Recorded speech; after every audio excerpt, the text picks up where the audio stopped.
ठुकराठो में अवां खे ख़बर ॾींदा हलूं। सजाद हुसैन मंगी जी रिपोर्ट मुताबिक़ ठुकराठो वेझो पोरत जे घर खे शॉर्ट सर्किट सबबि ओचितो बाहि लॻी वई।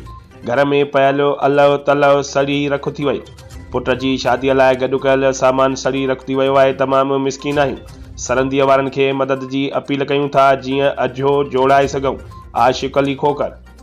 ठुकराठो वेझो मुबारकपुर में खोखर पाड़े जे रहवासी पोरत आशिक़ अली खोखर जे घर खे शॉर्ट सर्किट सबबि ओचितो बाहि लॻी वई। बाहि लॻण सबबि पोरत जे घर में पयल हंध बिस्तरा खटू ज़ेवर मोटरसाइकिल ऐं रिक्शा जे कागज़नि समेत अलव तलव सड़ी रख थी वियो आहे। बाहि ते ॻोठणनि पंहिंजी मदद पाण तहत ज़ाब्तो आणे वरितो आहे।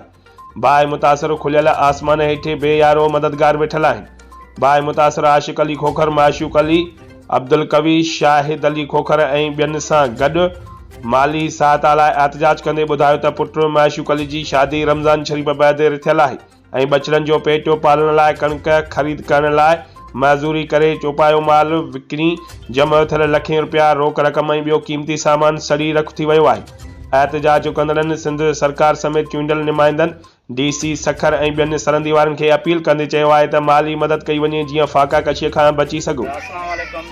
आशिक़ अली खोखर जे घर के बाहि लॻी वई आहे, पर असां हिनजी गरीब जी मदद कयो। जेके बि असांजा ऑफिसर आहिनि सिंध जा गवर्नमेंट जेके बि आहिनि हिनजी मदद कयो।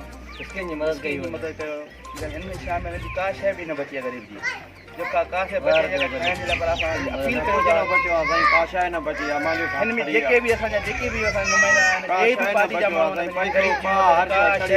गरीब जी मां गरीब मिसकीन आहे, सॼो ॾींहुं मज़दूरी करण वारो माण्हू आहे।